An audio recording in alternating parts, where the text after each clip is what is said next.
Hi guys, welcome back to my YouTube channel once again. So today I will be talking about my life experience as a flight attendant. I will be talking about why I quit my job. I don't want to discourage anyone or put down anyone. This is just my personal experience. So I just hope this will not discourage you and put down your dreams. I just hope that this will help you to see a side of a reality of a cabin crew.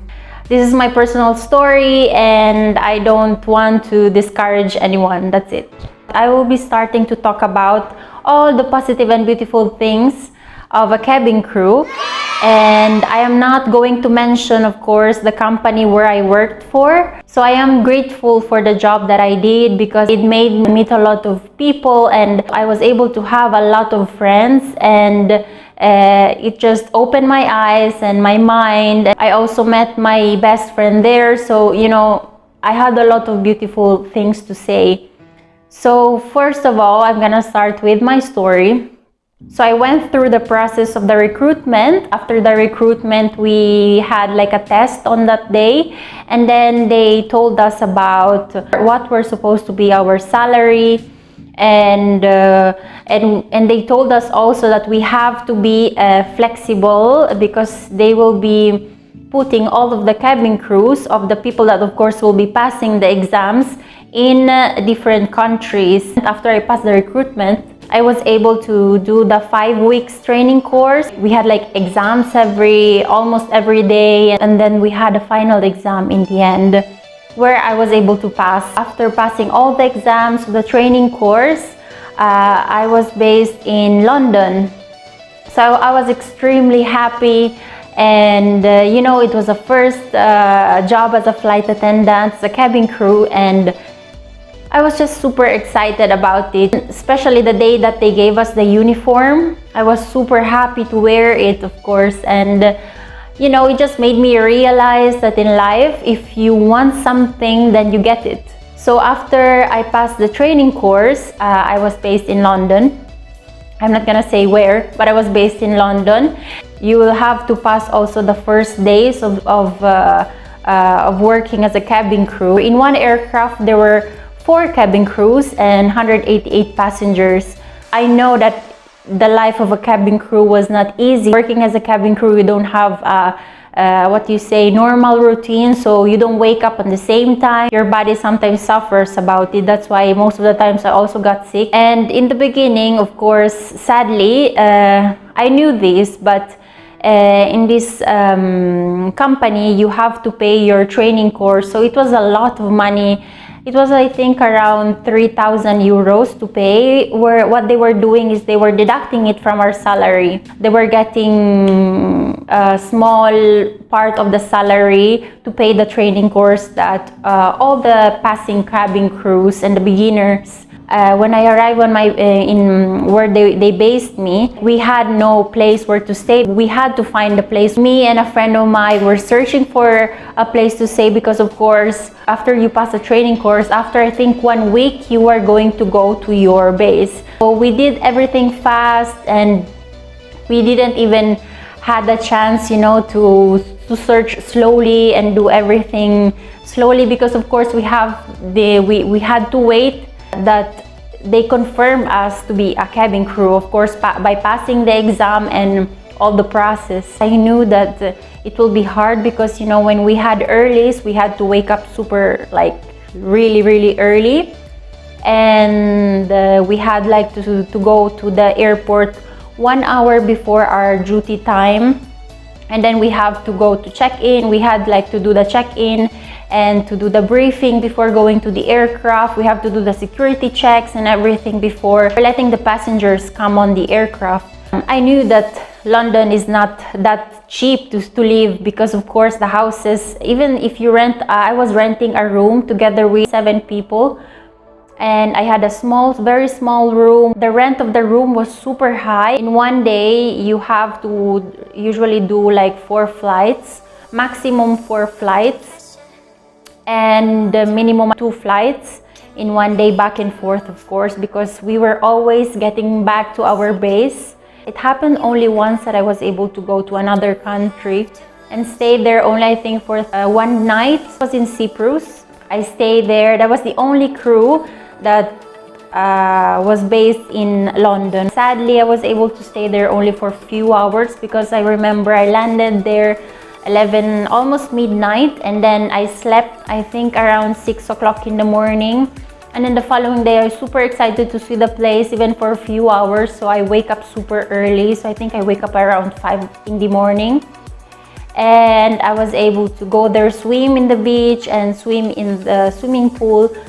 But sadly, when I arrived, my company forgot to pay me the taxi. My company only did like very short flights, so maximum four-hour flight. So maximum the flight that we did is from London to Morocco. I wasn't able to visit countries as people think. I was only able to put down my feet for a few minutes just to put the rubbish, because of course after you land you have to clean the aircraft and then you have to put the rubbish down and then somebody's gonna take it off. So that's the only time that I was able to step on that country, and that's it. Sadly, most of the time, something that discouraged me about this company is, you know, I wasn't paid for the time that I was working most of the time, because when we are on the ground, we are not paid.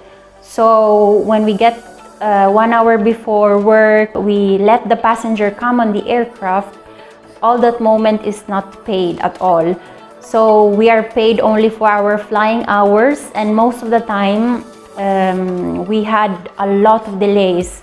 So I was not satisfied because I was not paid for most of the time of the hours that I was working. So it was something that slowly discouraged me, and you know, I stayed in this company for 1 year, and I decided to stay there for 1 year for a reason, because I thought that I will like a little bit more the job, or you know, feel a little bit comfortable. Of course, after a few months, after I think 1 month, I was already comfortable about my job. So every single day I always ask myself if it was really the job that I really wanted, because slowly the months were passing by and still I wasn't that satisfied about the job, and most of the time I was questioning myself if it was really the job for me. You know, sadly, on winter season, so from January, let's say, till April is not yet is not anymore winter, but sadly on those months I wasn't flying that much, so my salary was really low. So I had really difficult times on paying my rent, and because of course in London the prices of the rent is really high. So I was trying to balance everything, you know. I was trying to go to the grocery, and I remember to have like, I just had like a really budget money to buy my food, and the rest was going all for the rent of the room, because I was renting a room. As I told you before, I stayed with 7 people, and I wasn't able to save money in those 4 months, because I wasn't really receiving that much money. If you're questioning how much I was receiving, sadly during winter season my salary was around 500 or 600 pounds, and of course with that money you're not able to pay the rent, because that's not even enough to eat or everything. So I was trying to push myself and say maybe next month is gonna be better, until April came, and of course I had a little bit higher salary, because I had like I think 800 pounds, and I was happy about it, you know. And slowly came the summer season, and summer season I was receiving around 1,000 pounds, maximum I think 1,100 pounds. So I was really happy about it. So even though it was not even enough to save money, but I was able to pay my rent, to pay my rent, to buy grocery, you know. And sometimes I was going back to Italy. I was able to go once a month back in Italy, and I was really happy about it. You know, I was expecting to travel really a lot by my own because I was expecting to save money, and in the end I wasn't able to save anything. We were working 5 days and then 3 days were off.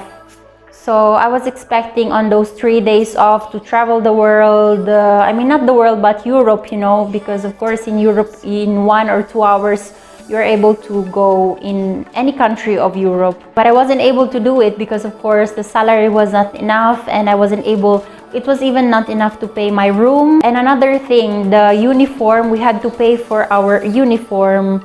And when you resign, they are going to get your uniform back. When I resigned, they asked back my uniform. At least they gave me as a remembrance the wings as a cabin crew. So there was a really a lot of things that, you know, didn't satisfy me working for them.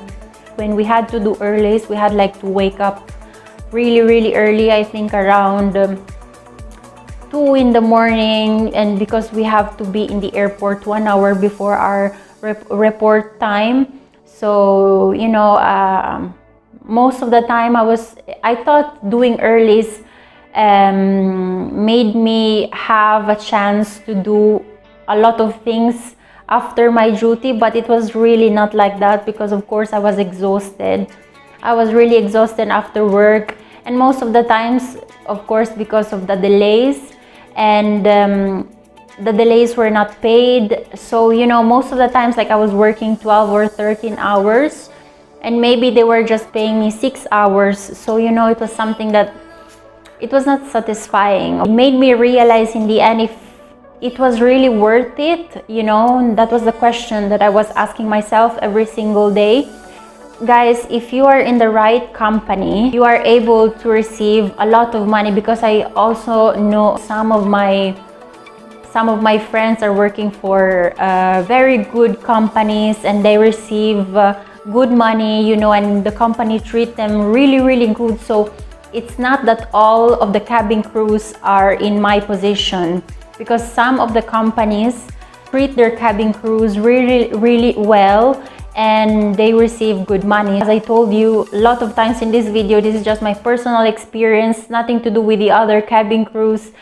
I respect the other cabin crews' decisions in this company, and we just have different thinking about it. And you know, all the cabin crews in this company don't receive the same salary every month, for the reason that we are paid for the flying hours that we do.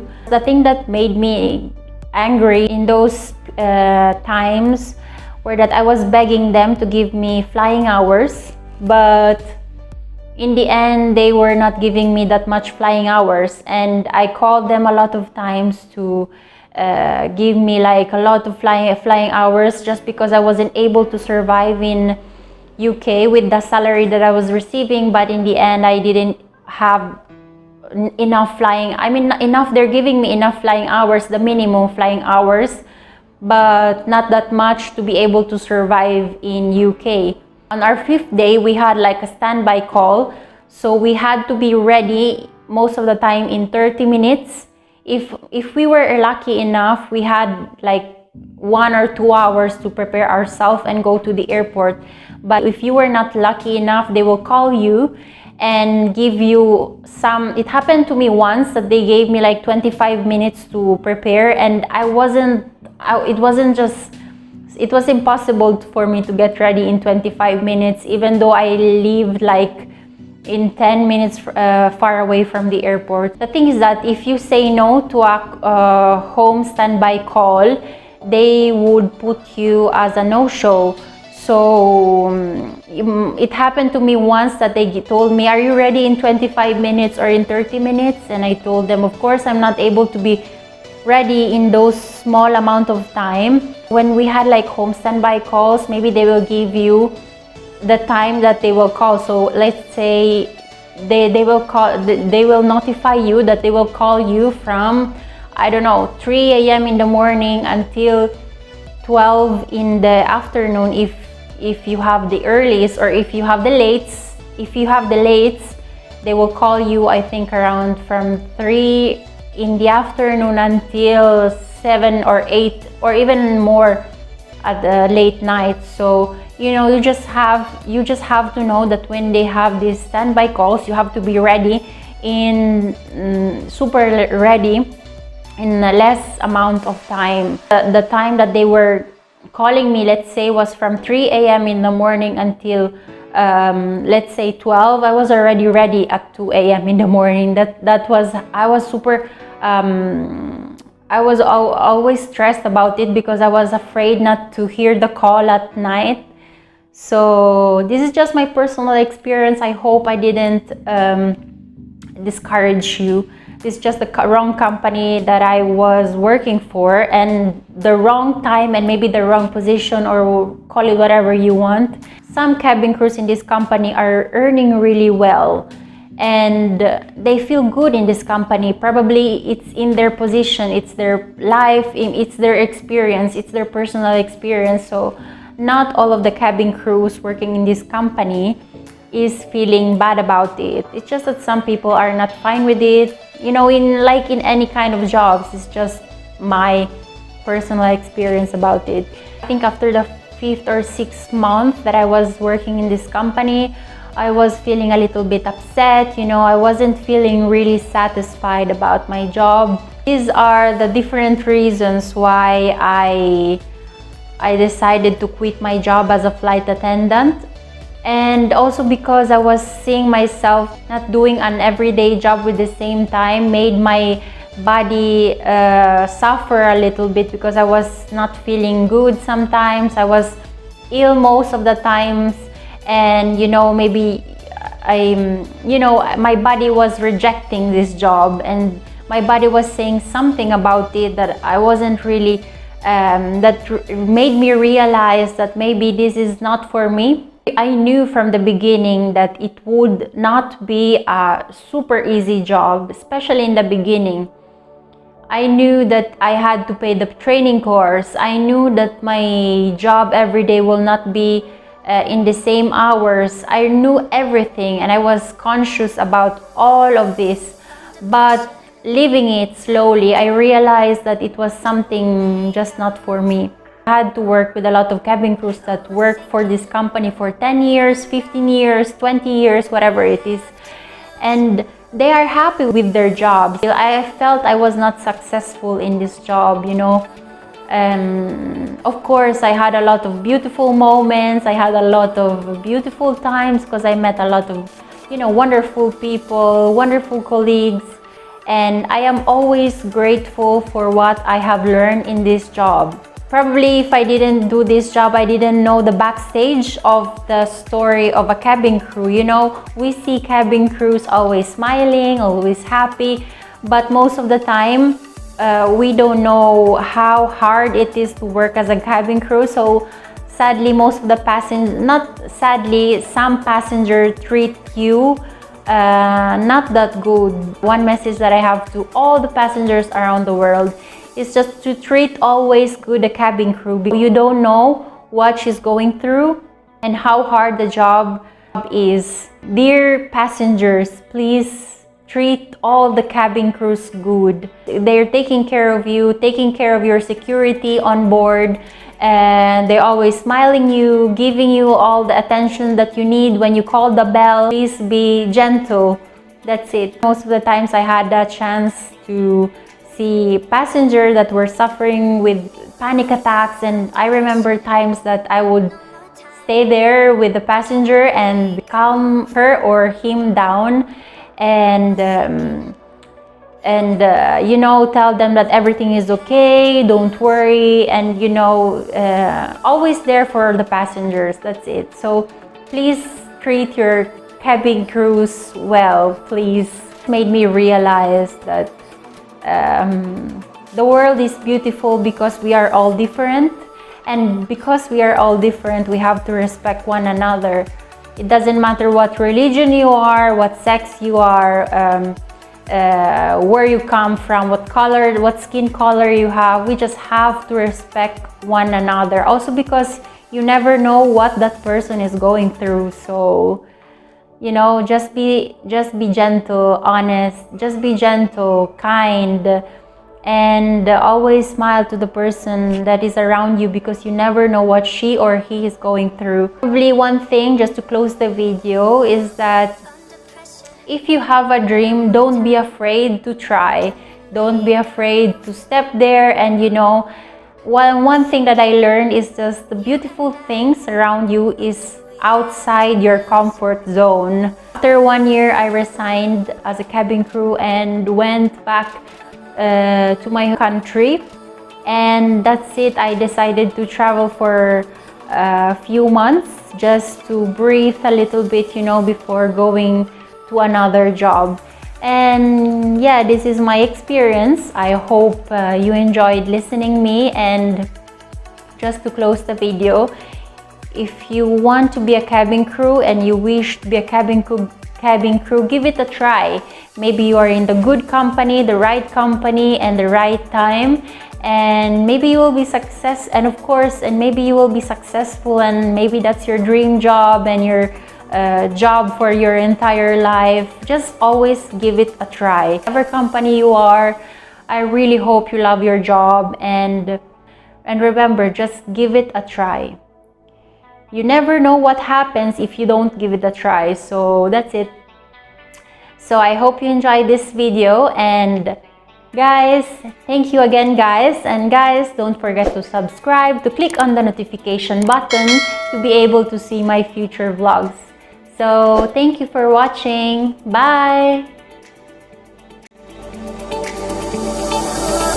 Under pressure, no more time.